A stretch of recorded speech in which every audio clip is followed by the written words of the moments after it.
আজ আমরা দেখতে চলেছি একটি অ্যাডভেঞ্চার, ফ্যান্টাসি ও রহস্যে ভরপুর সিনেমা মোজিন দ্য ওর্ম ভ্যালি। একটি প্রাচীন অভিশাপ, একদল দুর্দান্ত অভিযাত্রী আর তাদের সামনে এক ভয়ঙ্কর গন্তব্য ওর্ম ভ্যালি। হাজার বছর পুরনো এক কিংবদন্তি অনুসারে অমরত্বের গুপ্ত রহস্য লুকিয়ে আছে এই রহস্যময় উপত্যকায়। কিন্তু সমস্যা একটাই, সেখানে বাস করে ভয়ঙ্কর সব দানবীয় কীট, মৃত্যুদূতসম শিকারী প্রাণী আর এক অভিশপ্ত রাজবংশের অতৃপ্ত আত্মারা। আমাদের প্রধান চরিত্র হুবাই ও তার সঙ্গীরা এক অসম্ভব মিশনে নেমেছে। এই অভিশাপ ভাঙতে হলে তাদের এক অভিশপ্ত গুহা পেরিয়ে যেতে হবে। কিন্তু এই পথ সহজ নয়। ভয়ঙ্কর দানবের কবলে পড়ে তারা কি এই বিপজ্জনক অভিযানে সফল হতে পারবে, নাকি ওর্ম ভ্যালির রহস্যই হবে তাদের শেষ পরিণতি? এর সবই আমরা জানব আমাদের আজকের গল্পে। হাজার বছর আগে এক নিষ্ঠুর রাজকুমারী তার রাজ্যে নিজের শক্তি এবং ক্ষমতা ধরে রাখতে এক ভয়ানক নিয়ম চালু করেছিলেন, আর সেই লক্ষ্যেই তিনি ব্যবহার করেছিলেন ভয়াবহ এক অভিশাপ। যদি কেউ তার শাসনের বিরোধিতা করত, তাদের শরীরে এঁকে দেওয়া হতো এক অভিশাপের চিহ্ন, যা ধীরে ধীরে তাদের শরীরকে ধ্বংস করত। এই অভিশাপ শুধু সেই বিদ্রোহীর জীবন শেষ করত না, তাদের পরবর্তী প্রজন্ম অর্থাৎ বংশধরদেরও এই অভিশাপের ফল ভোগ করতে হতো। তবে রাজকুমারী জানতেন তার এই অভিশাপ অমর নয়। এই অভিশাপ থেকে মুক্তি পেতে হলে দুইটি জিনিসকে একত্রিত করতে হবে: ড্রাগন বোন সেলেস্টিয়াল টোম ও মুচেন অর্ব। ড্রাগন বোন সেলেস্টিয়াল টোম হলো একটি প্রাচীন গ্রন্থ, যা ড্রাগনের শক্তিশালী হাড় থেকে তৈরি, যার ভেতরে লুকিয়ে আছে অমরত্বের গোপন জ্ঞান। তবে এই গ্রন্থ এমন এক জায়গায় লুকানো যেখানে পৌঁছানো প্রায় অসম্ভব। আর মুচেন অর্ব হচ্ছে একটি জাদুকরী গোলক, যা অমরত্বের শক্তি ধারণ করে। এর সাহায্যে যে কেউ মৃত্যুকে জয় করতে পারে। তবে এটি ব্যবহার করা সহজ নয়, কারণ এই গোলকও অভিশপ্ত। দৃশ্য পরিবর্তন হয় এবং আমরা চলে আসি বর্তমান সময়ে। এখানে আমরা পরিচিত হই একজন প্রফেসরের সঙ্গে। তার সঙ্গে রয়েছেন তার এক ছাত্র হুবাই। প্রফেসর এবং হুবাই একসঙ্গে ড্রাগন বোন সেলেস্টিয়াল টোমে লেখা প্রাচীন ধাঁধাগুলো সমাধান করার চেষ্টা করছেন, এবং প্রতিটি ধাঁধার মধ্যেই লুকিয়ে রয়েছে মুচেন অর্বের পথ। তবে অনেকক্ষণ চেষ্টার পরও তারা মাত্র 5টি ধাঁধা সমাধান করতে পারে। বাকি 3টি ধাঁধা এমনই জটিল যে প্রফেসর সান বলেন এগুলো সমাধান করতে হলে আমাদের অন্য কোনো জ্ঞানী ব্যক্তির সাহায্য নিতে হবে। কাহিনী এবার আমাদের নিয়ে যায় একটি অ্যান্টিক শপে। শপের ভেতরে 2 ব্যক্তি দাবি করে যে তাদের কাছে সেই ড্রাগন বোনটি আছে। তাদের কথা শুনে উপস্থিত লোকজন চমকে যায় এবং তারা সেটি কিনতে চায়। আর ঠিক তখনই শপের মালিক মিস্টার জো উপস্থিত হন। মিস্টার জো বলেন ড্রাগন বোন বিক্রি করার জিনিস নয়। এবার মিস্টার জো তাদের একটি ঘটনা শোনান, যা সবাইকে স্তব্ধ করে দেয়। কিছুদিন আগে কয়েকজন তরুণ ছেলে মেয়ে তাদের বন্ধুকে রাজকুমারীর অভিশাপ থেকে মুক্ত করতে ড্রাগন বোনটি খুঁজতে বের হয়েছিল, এবং তাদের যাত্রাপথ ছিল চরম বিপদের। তারা এমন সব প্রাণীর মুখোমুখি হয় যা সাধারণ মানুষের কল্পনাতেও আসবে না। প্রথমে তারা একদল বিষাক্ত এবং ভয়ঙ্কর মাকড়সার শিকার হয়। এরপর তারা মুখোমুখি হয় একদল লাল চোখের নেকড়ের সাথে, যারা তাদের জীবনের জন্য মারাত্মক হুমকি হয়ে ওঠে। তারা ভয়ঙ্কর এইসব বাধা পেরিয়ে শেষ পর্যন্ত ড্রাগন বোন আনতে সক্ষম হয়। কিন্তু তারা তাদের বন্ধুকে বাঁচাতে ড্রাগন বোন উদ্ধার করেছিল ঠিকই, কিন্তু তারা নিজেরাই অভিশপ্ত হয়ে যায়। মিস্টার জো আরও বলেন এই অভিযানে তাদের সঙ্গে প্রফেসর সান, হুবাই এবং আরও কয়েকজন সাহসী মানুষ ছিল। অন্যদিকে প্রফেসর জানতে পারেন 20 বছর আগে এক ব্যক্তি চ্যান তার সঙ্গীদের নিয়ে মুচেন অর্ব খুঁজতে গিয়েছিলেন। তারা একটি ভয়ঙ্কর পাহাড়ে অভিযান চালান, কিন্তু সেই অভিযান থেকে শুধু চ্যানই ফিরে আসে। তিনি তার দৃষ্টিশক্তি হারিয়ে ফেলেন। এর চেয়েও ভয়ঙ্কর যে ঘটনা তার সাথে ঘটে তা হলো এই ঘটনার পর তিনি মানসিকভাবে ভেঙে পড়েন এবং পাগল হয়ে যান। চ্যানের এই রহস্যময় গল্প শুনে প্রফেসর, শার্লি ও হুবাই তার সাথে দেখা করার জন্য সেই পাগলখানায় যান যেখানে চ্যানকে রাখা হয়েছে। তারা সেখানে গিয়ে চ্যানের সাথে কথা বলার চেষ্টা করেন। শার্লি তার সাথে কথা বলতে শুরু করলে চ্যানের আচরণে কিছু অদ্ভুত ব্যাপার প্রকাশ পায়। চ্যানের শরীরের ভাষা এমন যে মনে হয় তিনি আসলে চোখে দেখতে পারেন। তবে শার্লি মুচেন অর্ব সম্পর্কে জানতে চাইলে চ্যান সেই প্রশ্ন এড়িয়ে যান। কিন্তু শার্লি বারবার মুচেন অর্ব সম্পর্কে প্রশ্ন করলে চ্যান বিরক্ত হয়ে যান। রেগে গিয়ে তিনি চিৎকার করে বলেন, তুমি সেই পাহাড় কখনোই অতিক্রম করতে পারবে না, সেখানে গেলে শুধু মৃত্যু অপেক্ষা করছে। এরপর তিনি সেই অভিযানের ক্ষতিগ্রস্ততার চোখগুলো দেখান, যা দেখে সবাই শিউরে ওঠে। চ্যান তাদের সেখান থেকে চলে যেতে বলেন। চ্যানের কাছ থেকে তেমন কোনো গুরুত্বপূর্ণ তথ্য তারা পায় না। পরবর্তী দৃশ্যে আমরা দেখি যে তারা সবাই হিডেন ড্রাগন পাহাড়ের উদ্দেশ্যে যাত্রা শুরু করে। যাত্রা পথটা ছিল রোমাঞ্চে ভরপুর, কিন্তু রাস্তা বন্ধ থাকায় হঠাৎ তাদের গাড়ি একবার খাদের কিনারায় এসে পড়ে। দেখে মনে হচ্ছিল যেন সব শেষ, কিন্তু ভাগ্যের জোরে সবাই রক্ষা পায়। তবে তাদের গন্তব্য এখনো অনেক দূরে। কিছুক্ষণ হেঁটে তারা হুবাইয়ের আন্টির বাড়িতে পৌঁছায় এবং সেখানেই রাতে থাকার সিদ্ধান্ত নেয়। সেই রাতে আন্টির মেয়ে লিসা তাদের বাগানে নিয়ে যায়। বাগানের জাদুকরী পরিবেশ দেখে ফ্যাটি একটি ফ্লায়ার ফ্লাই ধরার চেষ্টা করে, কিন্তু তার হাতটা পুড়ে যায়। এই ফ্লায়ার ফ্লাইদের ধরার চেষ্টা করা বিপজ্জনক, কারণ যদি কেউ তাদের স্পর্শ করে তাহলে সঙ্গে সঙ্গে ফ্লায়ার ফ্লাইরা নিজেদের পুড়িয়ে ফেলে। এরপর লিসা তাদেরকে কাচের বোতলে বন্দি থাকা ফ্লায়ার ফ্লাই রানীকে দেখায়। সে জানায় এই রানীর গন্ধে অন্যান্য ফ্লায়ার ফ্লাইরা একত্রিত হয়। কিন্তু মজার ব্যাপার হলো তাদের দলের রানীর প্রতি ভালোবাসা ও নিবেদন এতটাই গভীর যে যদি কখনো এই রানী মারা যায় তখন সব ফ্লায়ার ফ্লাই একসঙ্গে পুড়ে মারা যাবে। তারা ফ্লায়ার ফ্লাইদের সৌন্দর্য উপভোগ করতে থাকে। সকালে তারা আবার হিডেন ড্রাগন পাহাড়ের দিকে যাত্রা শুরু করে। গহীন অরণ্য দিয়ে লিসা তাদের পথ দেখিয়ে নিয়ে চলে। ভয়ঙ্কর সব রাস্তা ও দুর্গম এক গিরিখাত পেরিয়ে লিসা তাদের কিছু দূর এগিয়ে দেয়। তারা দুটি ভেলা নিয়ে এগোতে শুরু করে। তবে যাবার আগে লিসা তাদের সতর্ক করে রাত হলেই উপত্যকায় বিষাক্ত গ্যাস ছড়িয়ে পড়বে। বেঁচে থাকতে হলে তাদেরকে ওই ভাসমান দ্বীপে পৌঁছতে হবে। লিসা বিদায়ের পর তারা নদীপথে তাদের যাত্রা অব্যাহত রাখে। পথে দলের এক সদস্য ফ্যাটি তার সাথে আনা ফায়ারফ্লাই রানীকে দেখায়। তারপর তারা একটি গুহায় ঢোকে, যেখানে দেয়ালে আলো জ্বলা পাথর দেখে সবাই চমকে যায়। তখন প্রফেসর জানায় এগুলো কোনো মূল্যবান পাথর নয়, এগুলো লাইট মস্ক, যা নদীর তলায় থাকা এক ধরনের ছোট গিরগিটির মতো প্রাণী। এরা চারপাশ আলোকিত করে রাখে। গুহার পাশ দিয়ে বয়ে চলা পানিতে ইংজি একটি মাছ দেখতে পায় এবং সেটিকে ধরার চেষ্টা করে, কিন্তু মাছটি তার হাতে কামড়ে দেয় আর রক্ত ঝরতে থাকে। শার্লি তৎক্ষণাৎ সতর্ক করে দিয়ে বলে এটা ভাইবার ফিশ। এরা রক্তের গন্ধ পেলে হিংস্র হয়ে ওঠে। রক্তের গন্ধে মাংসাশী মাছের দল তাদের দিকে ধেয়ে আসতে শুরু করে। তারা ধীরে ধীরে আক্রমণাত্মক হয়ে উঠতে শুরু করে। এদিকে গুহার গায়ে ঝুলতে থাকা এক ধরনের পোকার ডিম একে একে পানিতে পড়তে শুরু করে। বেরিয়ে আসতে শুরু করে এক ধরনের হিংস্র পোকা।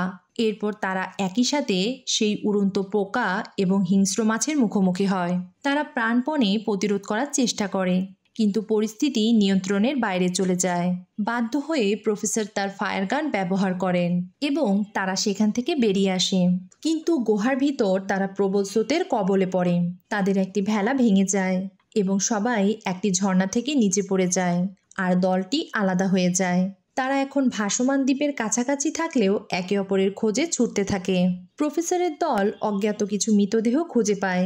অন্যদিকে হুবাইয়ের দলের উপর হঠাৎ এক বিশালাকার ব্লাডফ্যাং কুমির আক্রমণ করে।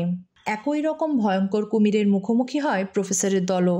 প্রফেসর তার ফায়ার গান চালিয়ে তাদের দলের অবস্থান জানিয়ে দেয়। হুবাই আর শার্লির চতুরতার সঙ্গে তাড়া করতে থাকা দুইটি কুমিরকে নিজেদের মধ্যে লড়াইয়ে উস্কে দেয়, কিন্তু তাতেও বিপদ কাটে না। কুমিরগুলো তাদের পিছু ছাড়ে না। বাঁচার একমাত্র উপায় হিসেবে তারা খাদের নিচে ঝাঁপ দেয়, কিন্তু নিচে নেমে তারা আরেক ভয়ঙ্কর দৃশ্য দেখে। নিচে অসংখ্য বিশালাকার ব্লাডফ্যাং কুমির যেন তাদেরই অপেক্ষা করছিল।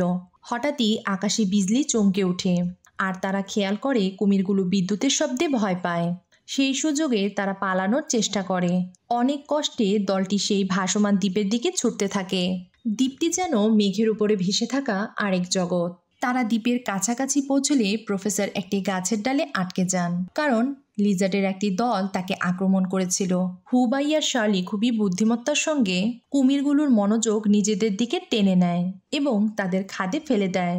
এরপর তারা প্রফেসরকে উদ্ধার করে। অবশেষে সবাই ভাসমান দ্বীপে পৌঁছায়। প্রফেসর সবাইকে জানায় এই দ্বীপের ম্যাগনেটিক প্রভাব এতই বেশি যে এটি বাতাসে ভাসতে পারে। হুবাই যোগ করে এই দ্বীপে একদিনেই 4টি ঋতুর পরিবর্তন দেখা যায়। দ্বীপের অপরূপ সৌন্দর্যে মুগ্ধ হয়ে তারা চারপাশ ঘুরে দেখতে থাকে। সম্পূর্ণ দ্বীপটিতে দারুণ এক শান্তি নেমে আসে। রাতে যখন দলের সবাই সরোবরের সৌন্দর্য উপভোগ করছিল, প্রফেসর হুবাইকে বললেন, এই বিপদে ভরা যাত্রায় আমি এই দলকে আর এগোতে চাই না। প্রফেসর দলের সবার সুরক্ষার বিষয়ে চিন্তিত হলেও হুবাই বলেন, অভিশাপকে মুছে দিতে হলে আমাদের প্রথমে নিজেদের ভেতরের দুর্বলতাগুলো জয় করতে হবে। আমরা এই যাত্রা শেষ করব যে কোনো মূল্যে। পরদিন ভোরে দলটি ড্রাগন ঘাটের পথে যাত্রা শুরু করলো। পথে তারা অতিক্রম করলো এক ভয়ানক স্থান, স্কাল ফ্লাওয়ারে ঢাকা বিশাল এক মাঠ, যার শেষ প্রান্তে নদীর ধার ধরে দাঁড়িয়ে আছে একটি প্রাচীন কবরস্থান। আর তারা সেখানে আসতেই নদী থেকে বেরিয়ে আসে সেই কাঁকড়া। প্রফেসর তাদের জানালেন, এই কাঁকড়ার কোনো অনুভূতি নেই, এর স্নায়ুতন্ত্র এর দেহ থেকে আলাদা, তাই তাকে আঘাত করলেও সে ব্যথা পায় না, এবং আঘাতপ্রাপ্ত অবস্থায় যদি সে পানিতে ফিরে যায় তবে তার সব ক্ষত সেরে যায়। কাঁকড়া যখন তাদের আক্রমণ করতে আসে, সবাই তাকে থামানোর জন্য প্রাণপণ চেষ্টা করতে থাকে। তারা কাঁকড়াটিকে দড়ি দিয়ে বেঁধে ফেলার পরিকল্পনা করে, কিন্তু বারবারই ব্যর্থ হয়। পরিস্থিতি ক্রমেই বিপজ্জনক হয়ে উঠতে শুরু করে। ঠিক তখনই প্রফেসর জানিয়ে দেন কাঁকড়াটির পেটে আঘাত করার কথা, ওইখানেই ওর দুর্বলতা। এবার তারা কাঁকড়ার পেট লক্ষ্য করে আঘাত করতে লাগলো। তারা তাকে দুর্বল করতে তার শক্তিকেই কাজে লাগালো এবং পরিকল্পনা অনুযায়ী তারা বোমাগুলো ফাটিয়ে দিল। এবার কাঁকড়াটি বেশ দুর্বল হয়ে পড়ে এবং সে পানিতে ফিরে যাওয়ার চেষ্টা করে। আর তখন প্রফেসর আবারও তাদেরকে সতর্ক করেন, তাকে পানিতে নামতে দিও না। কিন্তু তাদের আপ্রাণ চেষ্টা সত্ত্বেও কাঁকড়াটি পানিতে ঝাঁপিয়ে পড়ে। কাঁকড়া জলে ফিরে যাওয়ার পর সবাই জানতো এটি সুস্থ হয়ে আবারও শক্তিশালী রূপে ফিরে আসবে। কিন্তু হুবাই তার ফেলে আসা জ্যাকেট দেখে বুঝতে পারে এটি আসলে গুহার ভিতর দিয়ে বেয়ে চলে আসা নদী। তাই সে সময় নষ্ট না করে পানিতে ঝাঁপিয়ে পড়ে। কাঁকড়াটিকে অনুসরণ করতে শুরু করে। কাছে আসতেই সে নিজের হাত কেটে রক্ত ঝরাতে শুরু করে, আর সেই রক্তের গন্ধ ছড়িয়ে পড়তেই নদীর গভীর থেকে একদল ভাইবার ফিশ ক্ষিপ্ত গতিতে ছুটে আসে। সেই ভয়ঙ্কর মাছেরা কাঁকড়াটিকে ক্ষতবিক্ষত করে দেয়, আর হুবাই তার বন্ধুদের সহায়তায় দ্রুত উপরে উঠে আসে। কাঁকড়ার তাণ্ডব শেষ হলো, কিন্তু তাদের সেই প্রশান্তি বেশিক্ষণ স্থায়ী হলো না। হঠাৎ লিং পড়ে যেতে শুরু করে। সবাই তার কাছে ছুটে যায় এবং বুঝতে পারে কাঁকড়ার আগের আক্রমণে সে গুরুতর আহত হয়েছিল, এবং তাদের চোখের সামনেই সে ধীরে ধীরে মৃত্যুর কোলে ঢলে পড়ে। পুরো দল শোকের ভারে ভেঙে পড়ল। লিংকে কফিনে ভরে তারা শেষ বিদায় দিল। সেই বিদায় ছিল নীরব। প্রফেসর তখন দলের সামনে দাঁড়িয়ে বললেন, আমাদের ফিরে যাওয়া উচিত। আমি সেই ধাঁধার অর্থ বুঝতে পেরেছি, সময় থাকতেই ফিরে যাও। এর মানে অনিশ্চিতের পথে এই অভিযাত্রা থামানোই হবে সবচেয়ে বুদ্ধিমানের কাজ। ভোটের মাধ্যমে সিদ্ধান্ত নেওয়া হলো। প্রায় সবাই নিজেদের যুক্তি দিয়ে ফিরে যাওয়ার পক্ষে মত দিল। কেউ আর বিপদে পড়তে চায় না, কিন্তু হুবাইয়ের অবস্থান একেবারে ভিন্ন। আমার শরীরে এই অভিশাপের চিহ্ন আছে, অথচ আমি কিছুই করিনি। কেন? এর শেষ না দেখে আমি ফিরতে পারবো না। তবুও আমি এই রহস্যের সমাধান করব। তার কথা শুনে একে একে দলের সবাই নিজেদের মত পরিবর্তন করলো, কিন্তু প্রফেসর তার সিদ্ধান্তে অটল রইলেন। দলটি তাদের যাত্রা অব্যাহত রাখে। তারা চলে আসে ড্রাগন পাহাড়ের পাদদেশে। জায়গাটি স্বপ্নের মতো সুন্দর। তারা সম্রাট জিয়ানের একটি বিশাল স্ট্যাচু দেখতে পেল, যার হাতে ছিল মুচেন অর্ব। এই গ্লোভিং বলটি তাদের এই অভিযানের মূল লক্ষ্য। তীক্ষ্ণ দাঁত ও হিংস্র দ্বারা নিয়ে একদল অদ্ভুত আকারের বিচ্ছু তাদের দিকে এগিয়ে আসে। বিশাল আকৃতির ওই দানব বিচ্ছুদের ঝাঁক চারপাশ থেকে তাদের ঘিরে ফেলে। শুরু হয় এক দানবীয় যুদ্ধ। দানব বিচ্ছুদের আক্রমণ ঠেকানোর মাঝেই হুবাই স্ট্যাচুর কাছে এগিয়ে যায়। তার হাত থেকে মুচেন অর্ব তুলে নেয়, আর ঠিক তখনই প্রাসাদের প্রাচীন ঘণ্টাগুলো নিজে থেকেই বাজতে শুরু করলো। তারা দলটিকে আক্রমণ থামিয়ে সেখান থেকে চলে যায়। ঘণ্টার বিকট শব্দ তাদের বিভ্রান্ত করতে শুরু করলো। হঠাৎই সমাধির পেছনে পর্বত ধসে পড়তে শুরু করে, আর তার ভেতর থেকে বেরিয়ে আসে এক বিশাল সাপ, ভায়োলেট স্কান। দৈত্যাকার ওই ভয়ঙ্কর সাপটির চোখ দুটি ছিল জ্বলন্ত শিখার মতো। চরম ক্রোধে সে যেন হুঙ্কার করে ওঠে। তারা ভয়ে পালাতে শুরু করে। সাপটিও তাদের ঘিরে ফেলে। সাপের গল্পটি এক চমকপ্রদ ফ্ল্যাশব্যাক দিয়ে শুরু হয়। সেখানে দেখা যায় 1000 বছর আগে রানী তার অভিশাপকে ধরে রাখতে এবং মুচেন অর্বকে সুরক্ষিত রাখতে তার প্রিয় সাপটিকে দায়িত্ব দিয়েছিলেন। এই অমূল্য দায়িত্ব দায়িত্ব পালন করতেই সে মোজেন অর্বকে নিয়ে এই ড্রাগন পাহাড়ে চলে আসে। এই পাহাড়েই সে ঘুমিয়ে থাকে, কিন্তু তার ঘুম ভাঙালেই সে সবকিছু ভেঙে চুরে তার দৈত্যাকার রূপ ধারণ করে।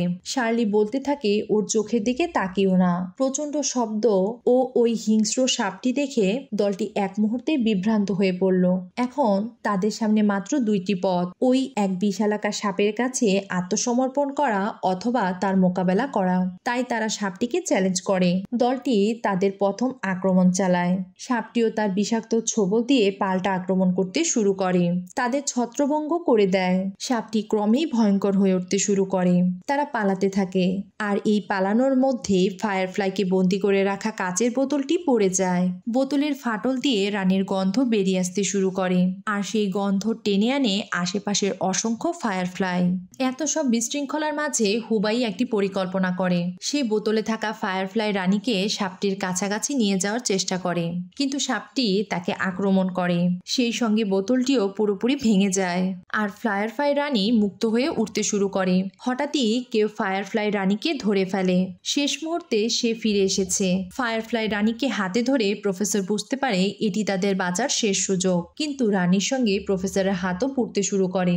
যন্ত্রণাকে উপেক্ষা করে প্রফেসর সবাইকে বলে, আমি এটা তোমাদের জন্য করছি। এই বলে সে সাহসের সঙ্গে এক অনন্য দৃষ্টান্ত স্থাপন করে সাপের বিশাল মুখের ভিতরে ঝাঁপ দেয়। ফায়ারফ্লাইরাও তাদের রানীকে অনুসরণ করে সাপের মুখের ভিতরে ঢুকে যায়। মুহূর্তের মধ্যেই সাপটির দেহ থেকে ধোঁয়া উঠতে শুরু করে, তার শরীর জ্বলে ওঠে এবং অবশেষে বিশাল সাপটি মাটিতে ধসে পড়ে। তার মৃত্যুতে পুরো ঘাটটিও ভেঙে পড়তে শুরু করে। গল্পটি ভালো লাগলে লাইক, কমেন্ট ও শেয়ার করুন, আর সাবস্ক্রাইব করে চ্যানেলটিকে বেড়ে উঠতে সাহায্য করুন। দেখা হবে আমাদের পরবর্তী গল্পে।